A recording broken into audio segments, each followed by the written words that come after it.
lock the fat girl in a cage and hang her from a tree. This mountain man's daughter. Found her, lock the fat girl in the cage and haul her up. If the wolves don't get her, God will. Those were the last words Pearl Ashford heard from her stepfather before the rope creaked and the world dropped out beneath her. The iron cage was barely bigger than a barrel, welded from rusted bars and jagged corners.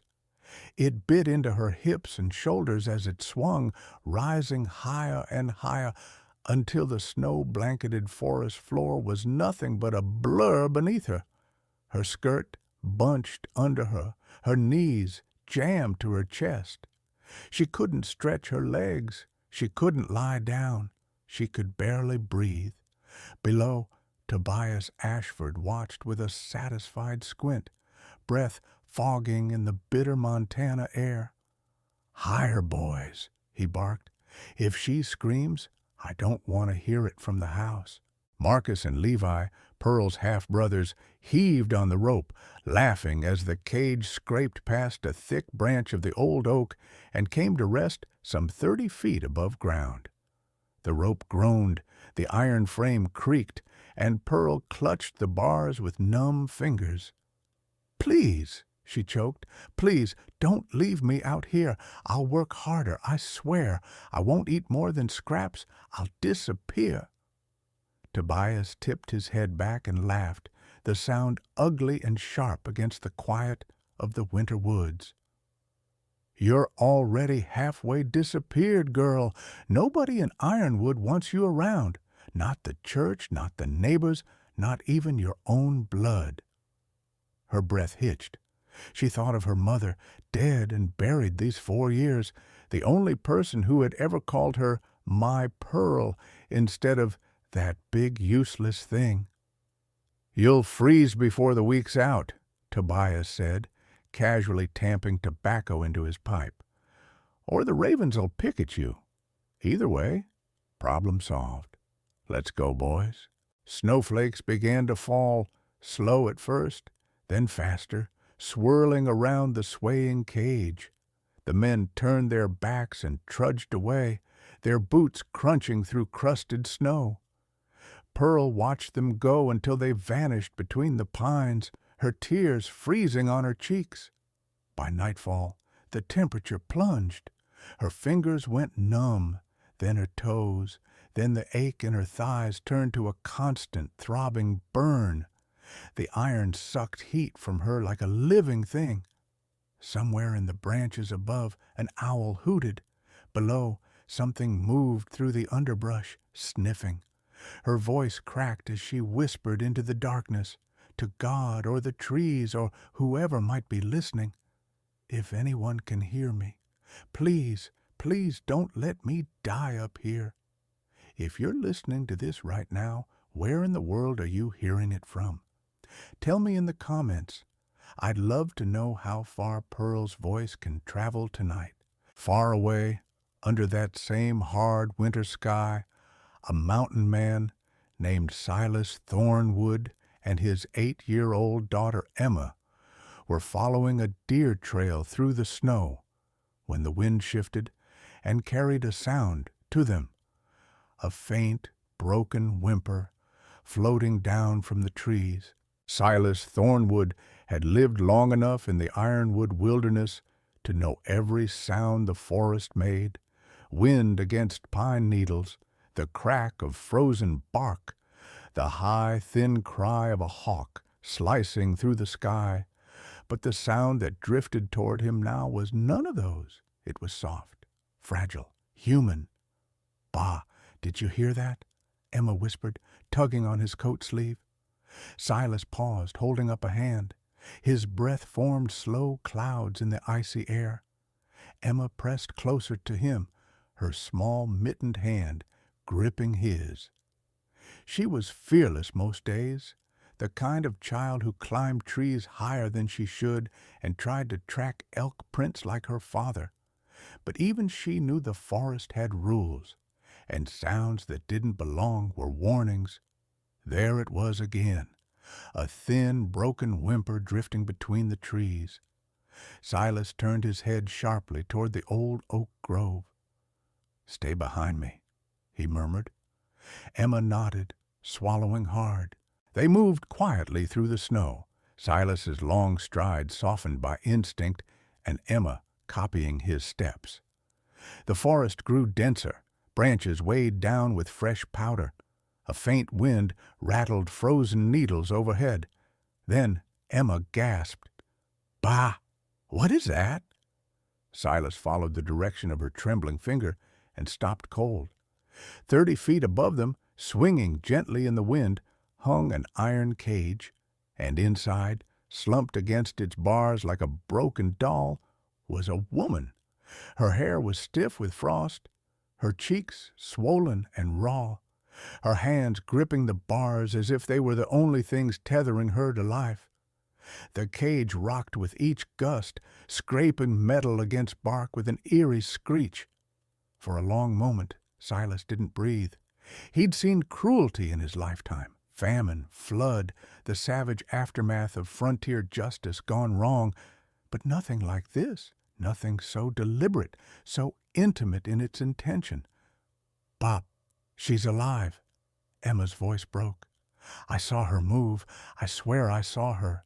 As if hearing the child's voice, the figure inside the cage twitched. Her head lifted the smallest inch. A sound escaped her dry lips, half sob, half plea. Silas reacted immediately. "Emma, stay right here. Do not move." "But Emma."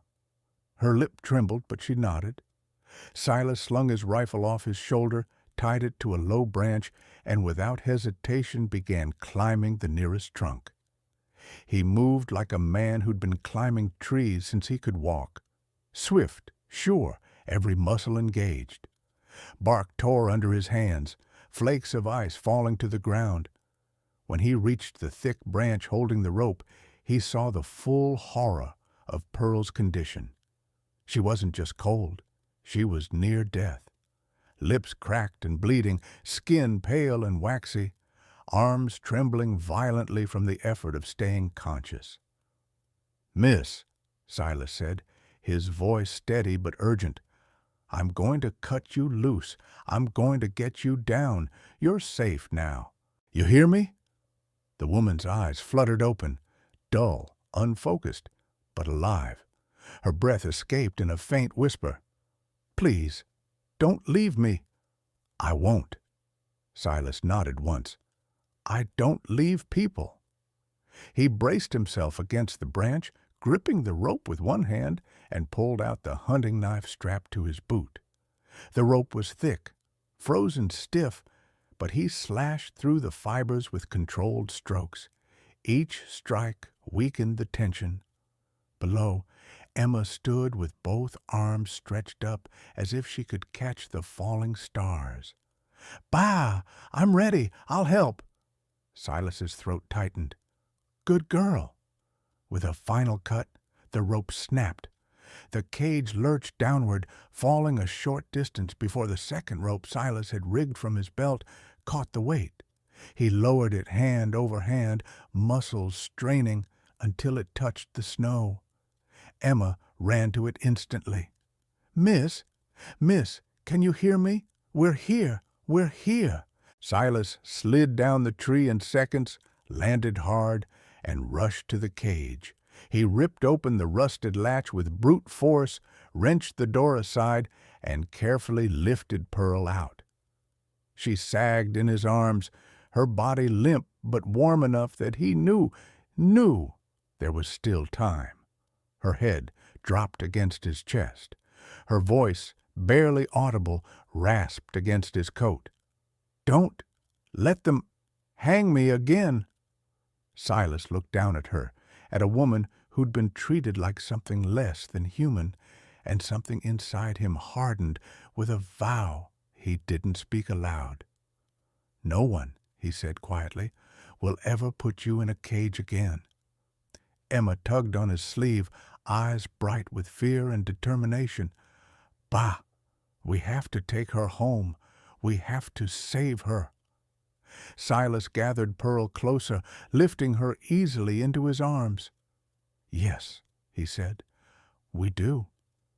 He turned toward the forest path leading to their cabin, the snow beginning to fall harder around them. Behind him, the empty cage swung in the wind, creaking, groaning, a grim reminder of what they had rescued her from. But ahead of them, warmth waited. Firelight, safety, and perhaps, without knowing it yet, a beginning. Silas pushed open the cabin door with his shoulder, snow blowing in behind him as he carried Pearl inside. The sudden warmth hit her like a wave, her body trembling violently as cold met heat. Emma rushed ahead, lighting another lantern and throwing extra logs into the stove until flames leapt high behind the iron grate. "Bah! Put her here," she urged, patting the long wooden bench beside the fire.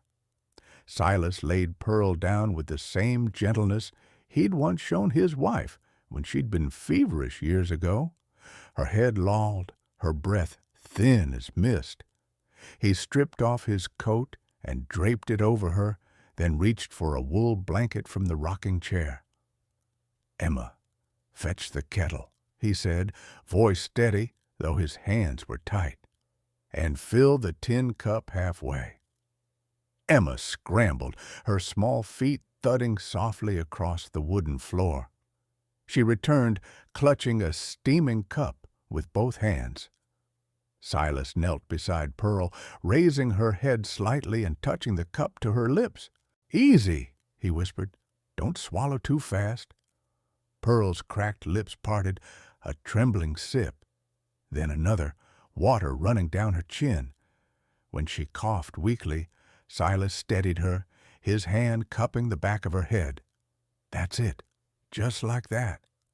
Emma knelt beside him, watching Pearl with wide eyes. "Bah, is she gonna die?" Silas didn't answer right away. He pressed 2 fingers to Pearl's neck. Her pulse fluttered like the wing of a dying bird, faint but present. "Not if we work fast," he finally said. He rubbed Pearl's arms briskly to return circulation, then moved to her legs, gently stretching them despite her muscles spasming from days imprisoned in one cramped position. Emma fetched more blankets, piling them around Pearl until she was bundled like a fragile cocoon. Silas checked her again. Her breathing was shallow, irregular. She drifted in and out of consciousness, eyes rolling open only long enough to register confusion before slipping shut once more. "Bah, maybe she needs broth," Emma asked softly. Silas gave a tired nod. "Yes, something warm, something gentle." Emma hurried to the stove, pulling out a jar of homemade broth Catherine had canned the winter before she died. Silas paused at the memory of his late wife's handwriting on the lid. Even in death, she was still caring for them. He warmed the broth, lifted Pearl carefully, and tried to spoon it into her mouth. She swallowed a few thin sips, each one a victory. Emma tucked herself beside Pearl, stroking her hair with tiny fingers. "You're gonna be okay," she whispered. "We found you. That means you're supposed to live." Silas looked at his daughter, heart tightening. Emma had lost her mother when she was only 4. Since then, she'd clung to hope like some children cling to dolls. Seeing her care so fiercely for a stranger softened something inside him he hadn't realized had hardened. Night fell fully outside, wind howling against the shutters. Silas never left Pearl's side. He forced her limbs to move every hour, massaging cramped muscles and coaxing her body back to life. Around midnight, she stirred again, this time with a shuddering breath. "Water?" she rasped. Silas held the cup to her lips. "Drink slow." Her hand, cold and trembling, grasped his wrist. For a moment, her eyes met his. They were green, clouded with pain, but full of something else, too. Relief, disbelief, a flicker of trust. "You pulled me down," she whispered, voice splintering. "I remember your voice." "Yes," Silas said quietly. "We got you out." Her brow creased. "Why, why would you climb so high? Why would you risk falling?" Silas didn't know how to explain what he'd felt when he'd seen her in that cage. Rage, protectiveness, grief, too old to name. So he simply said, "Because no one deserves to die like that." Pearl's eyes filled with tears. A shaky sob escaped her before exhaustion pulled her under again. Emma crawled into Silas's lap, resting her head against his chest. "Bah, she's nice, I can tell." Silas wrapped an arm around his daughter, still rubbing Pearl's arm with the other hand to keep her warm. "Yes," he murmured, "she is." "Do you think she'll stay with us?" Emma asked softly, as if afraid her voice might break the fragile peace. Silas glanced at Pearl, the way her fingers curled around the blanket, the way her breath steadied as the warmth seeped in, the way her presence filled the room with something he hadn't felt in years. "I think," he said, "that's up to her." Hours passed. The storm outside raged, but inside the cabin the fire glowed steady, filling the room with orange warmth. Pearl slept heavily, her breathing fuller now, her color returning slowly from deathly gray to the faintest blush of life. Just before dawn, as the sky lightened to the soft blue of early morning, Pearl's eyes opened again. This time, she didn't ask where she was. She asked, in a trembling voice full of something raw and terrified, "Are they coming back for me?" Silas leaned forward, his voice low and fierce. "No," he said, "not while I'm breathing." Pearl closed her eyes, and for the first time in 4 days, she slept peacefully. By the second week, the cabin no longer felt like a place Pearl had merely been brought to. It felt like a place she was slowly awakening inside of. Her body, once stiff as frozen timber, now responded to Silas's careful work.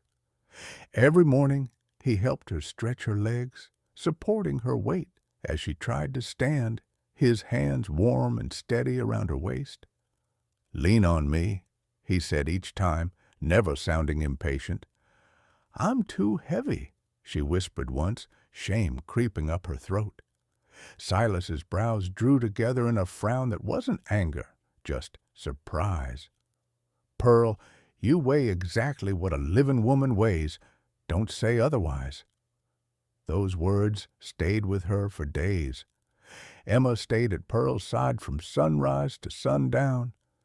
She brought her pine cones shaped like little boats, drawings of birds, snowflakes she had caught on her mitten before they melted. And at night, after Pearl had eaten the broth Silas made and the cornbread Emma insisted on baking herself, the little girl would crawl into bed beside her, resting her head on Pearl's soft arm. "Gee, Pearl," she whispered one night, "I dreamed you braided my hair like me used to." Pearl swallowed hard. "Do you want me to?" Emma nodded eagerly. So Pearl's trembling fingers braided the strands of gold, clumsy at first, then steadier, as Emma hummed. When the girl looked in the mirror, she beamed with such unfiltered joy that Pearl had to look away before she cried. Silas watched this quietly from the doorway. He didn't speak, but when Pearl's eyes met his, something deep and difficult to name passed between them. Recognition and gratitude, and something warmer than either. Since that night, the cabin changed in small but meaningful ways. Pearl insisted on helping with chores despite her body still weak. "I can peel potatoes," she said, gripping the knife with determination. "Or I can mend. Just show me where you keep the thread." Silas shook his head, though his voice stayed gentle. Pearl, you're recovering. You sit, I work." But Pearl refused. "You saved my life. Let me help you keep it running." Emma chimed in before Silas could argue. "Bah, let her. Pearl wants to help, and she's good at stuff." Silas finally relented. That evening, when Pearl served the stew she'd made with Emma's help, Silas lifted the spoon to his lips and froze. His eyes flicked up. Something softened in them. "This tastes like Catherine's recipe." Pearl's breath caught. "Your wife?" He nodded once.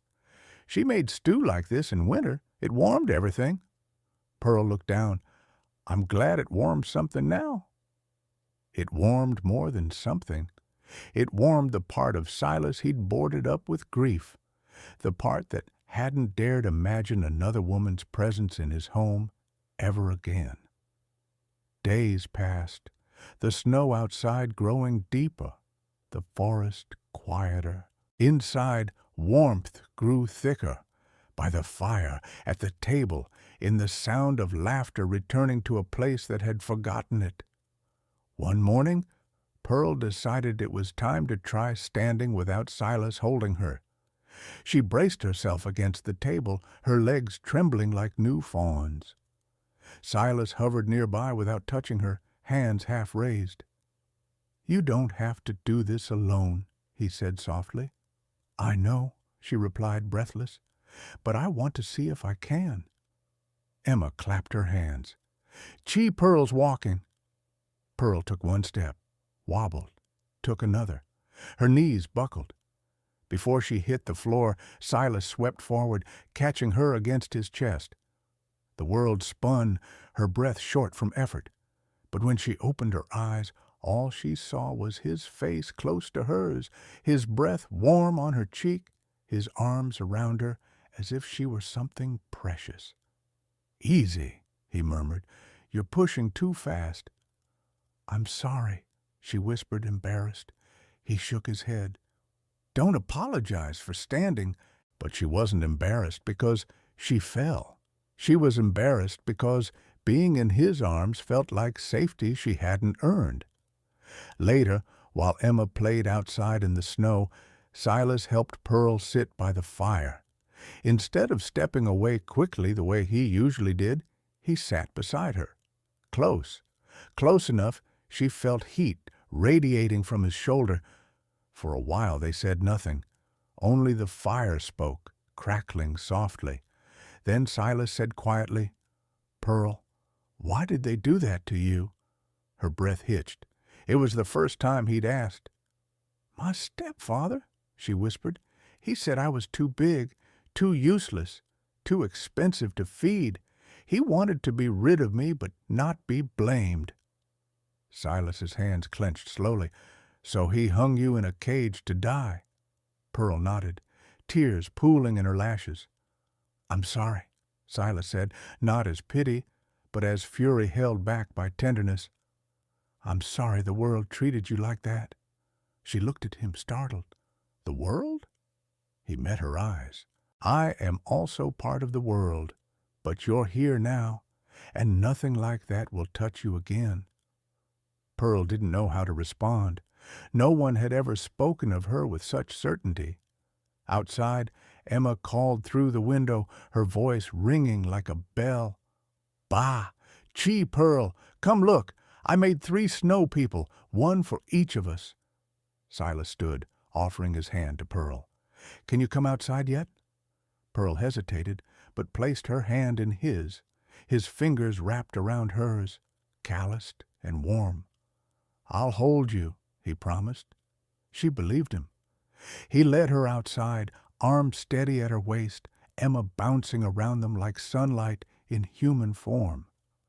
The snow people stood lopsided and adorable, one tall and strong like Silas, one small with pine cone buttons like Emma, and one soft and round like Pearl, decorated with a crown of dried flowers.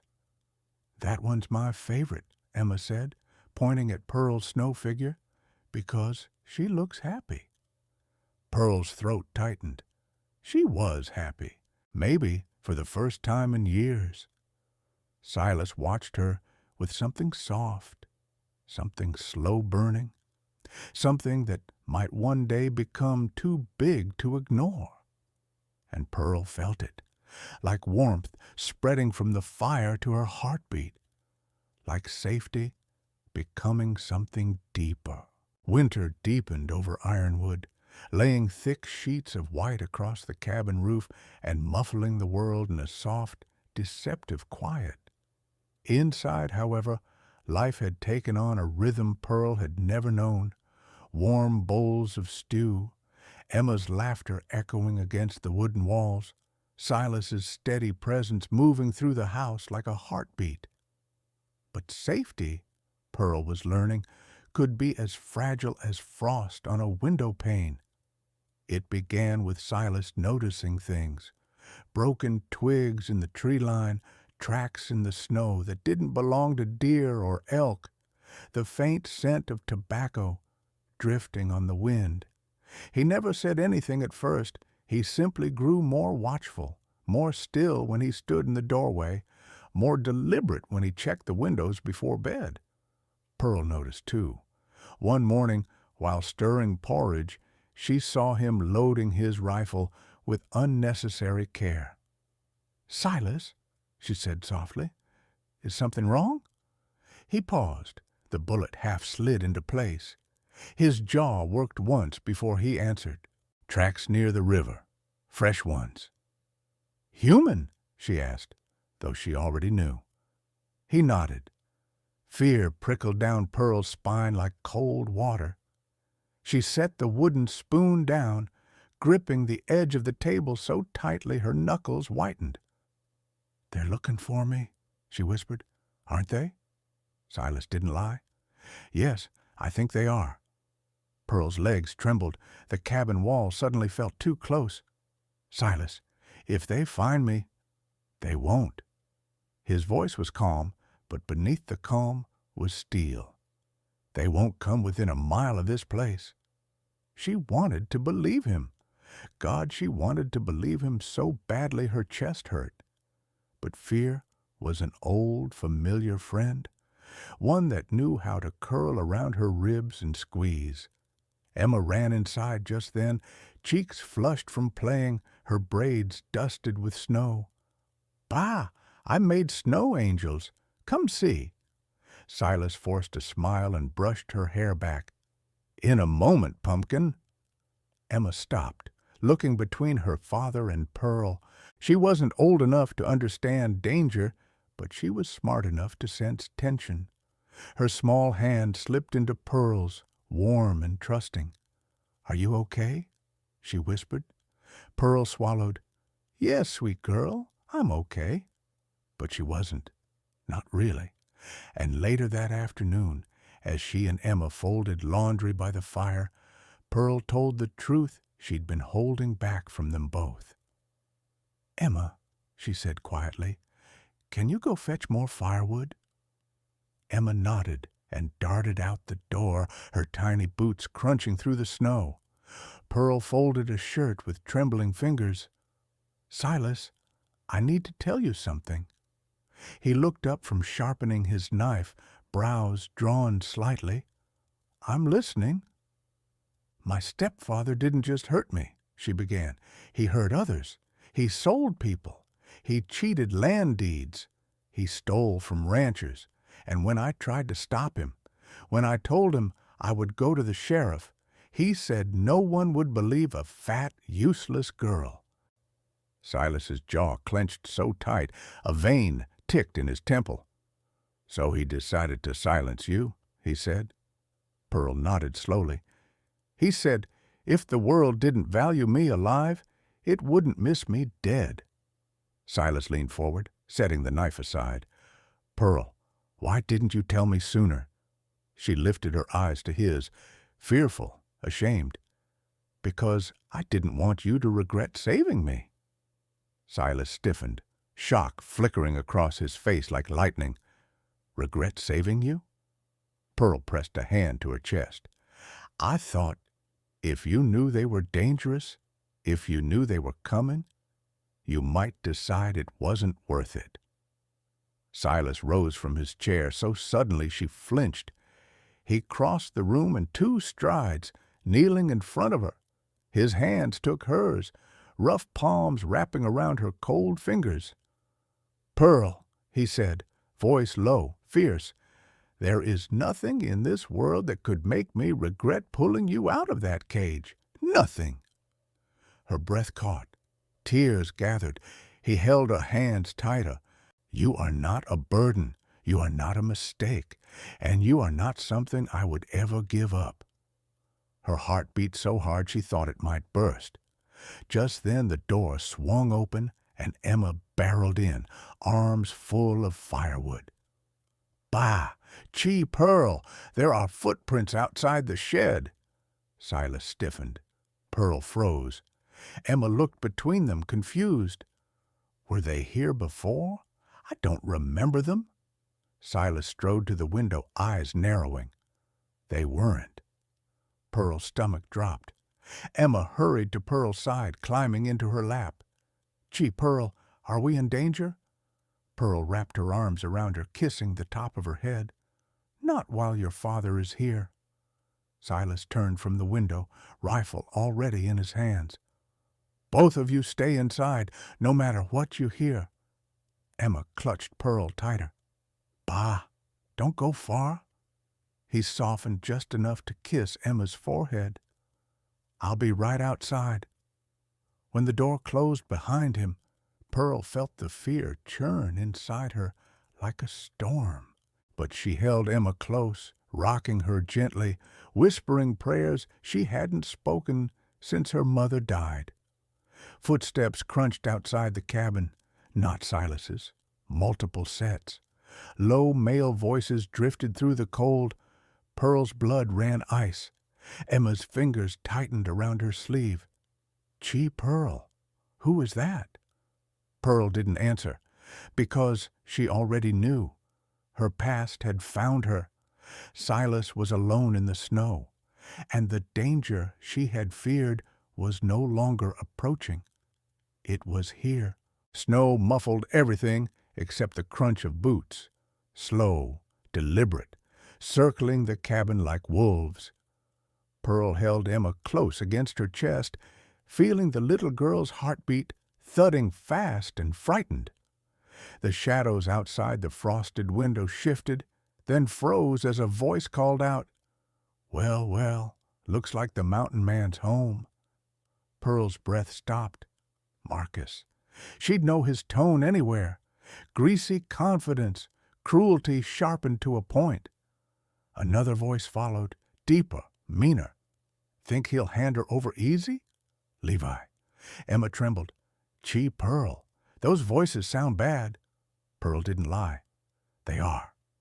Outside, Silas's voice cut through the cold, calm, steady, deadly quiet. "You're trespassing. Turn around, walk away, and this ends without blood."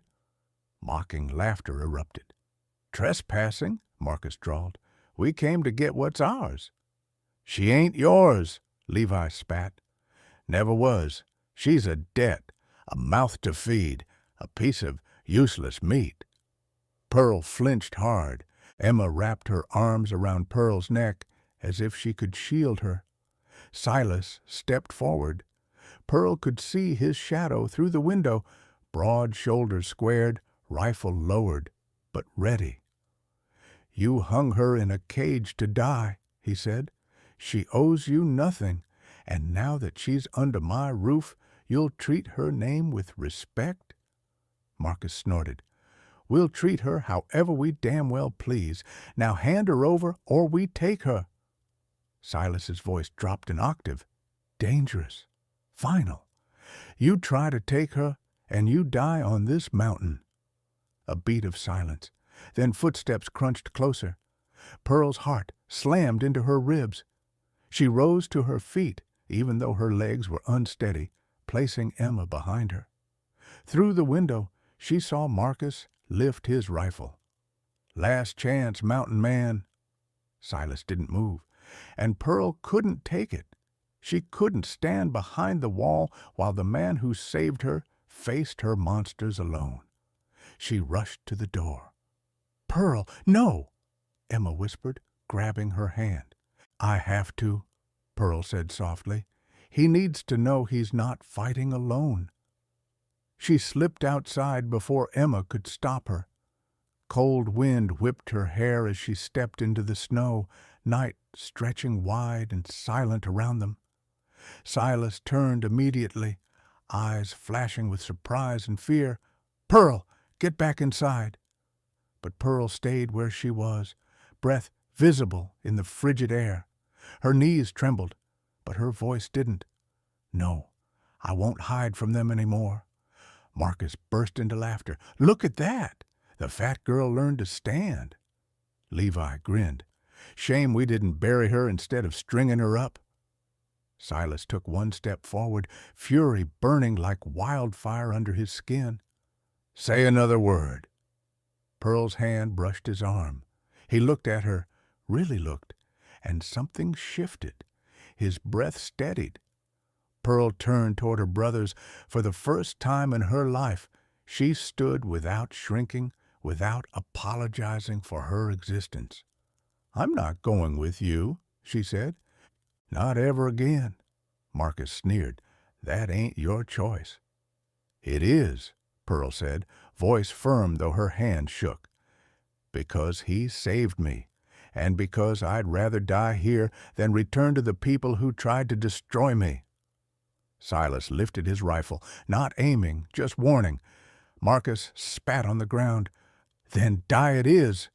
He raised his weapon. Silas fired first. His warning shot blasted snow from the ground an inch from Marcus's boot. The force echoed across the trees like thunder. "Nobody dies today," Silas growled, "unless you push me." Levi muttered a curse. "This ain't worth it. She's not worth it." Marcus hesitated. He glanced at the cabin, at the rifle, at Silas's stance, rooted like a mountain, unmovable. Then he sneered. "This ain't over." Silas didn't blink. "It is. Now walk." Marcus stepped back, lowering his gun. Levi followed. They retreated into the trees, their silhouettes swallowed by falling snow. Pearl sagged with relief, knees buckling. Silas caught her instantly. "Easy," he murmured, voice shaking with the adrenaline he hadn't shown. "You're safe now." Pearl turned her face into his chest, tears freezing against his coat. "Thank you. Thank you for fighting for me." Silas held her tighter. "You stood beside me," he said. "I didn't fight alone." Emma burst out of the cabin and flung her arms around both of them. "Bah! Chee Pearl! Are they gone?" Silas kissed her head. "They're gone, pumpkin." But Pearl knew the truth. Gone didn't mean finished. Gone meant waiting. The door shut behind them with a heavy thud, sealing out the cold, the danger, and the ghosts that still lingered in the trees.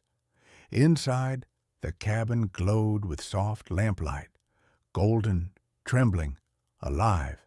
The fire crackled gently, as if trying to soothe the three shaken hearts within its reach. Emma curled on the rug in front of the hearth, clutching her stuffed cloth rabbit, her eyelids drooping. Fear had exhausted her little body. Pearl sat beside her, stroking her hair until her breathing evened out and she slipped into sleep. Silas watched them from the table. His rifle leaned against the wall, but his muscles remained tense. The kind of tension that came not from danger, but from nearly losing something he wasn't ready to lose. When Pearl finally lifted her gaze, their eyes met across the cabin. Everything they hadn't said hovered between them. Silas stood slowly, almost hesitantly, and crossed the room. He sat beside her, careful not to wake Emma. "You shouldn't have come outside tonight," he said softly. "I know," Pearl whispered, "but I couldn't let you face them alone, not when they came because of me." Silas exhaled, a breath that trembled ever so slightly. They didn't come because of you, Pearl. They came because they're cowards and because they hate what they can't control. Pearl looked down at her hands. I was so scared. I know, he murmured. I was too. She lifted her head, startled. You were scared? For you, his voice cracked. For Emma. For what would happen if I failed you both. Pearl's throat tightened. Silas, you will never fail me. He shook his head, eyes dark with emotion. When you stepped outside, when you stood beside me, I realized something I should have said long before tonight. Pearl's heart thudded painfully. Silas gently took her hands in his, rough palms enveloping her smaller, softer fingers. He leaned closer, the firelight reflecting in his eyes like embers caught in a storm. You're home here, he said. This cabin is yours. This mountain is yours. My life is yours if you want it. Pearl's breath broke. Her whole life she had been unwanted weight, a burden, something to discard. Here, now, she was being offered a place, a family, a man's heart. Tears streamed down her cheeks. I do want it, she whispered. More than anything, I want to stay. I want to belong here, with you, with Emma, with this little life we've built. Silas brushed a tear from her cheek with his thumb, reverent and tender. Then stay, he whispered. Stay as long as your heart beats. Pearl leaned into him, her forehead resting against his. For the first time since she was a child, she felt safe enough to cry freely, safe enough to hope. Silas wrapped an arm around her, pulling her carefully into his chest. The warmth of him spread through her like the gentlest fire. Behind them, Emma stirred and mumbled in her sleep, Bah, Chi Pearl, don't leave. Pearl smiled through her tears. We're not going anywhere, she whispered, kissing Emma's hair. Silas kissed Pearl's temple, a quiet promise. In the safety of the cabin, with the fire burning low, they sat together long into the night, wrapped in warmth neither of them had expected to find in this life. A beginning, soft and unspoken, settled between them. Snow piled high outside the cabin, but inside, light glowed softly against the timber walls. Pearl rested beside the fire, Emma curled safely against her, while Silas stood watch at the window, not out of fear, but out of quiet devotion. For the first time since being lifted from the iron cage, Pearl felt her heart settle. She had a home, she had a family, and she had a man who chose her not out of duty, but out of something far deeper. Yet, beyond the tree line, trouble still waited. The question lingered like smoke in the cold night air. Would the love growing inside this cabin be strong enough to withstand the darkness gathering just beyond its walls? If you're listening to this story right now, tell me, where in the world are you hearing it from? Your comments remind me every day that stories bridge distances.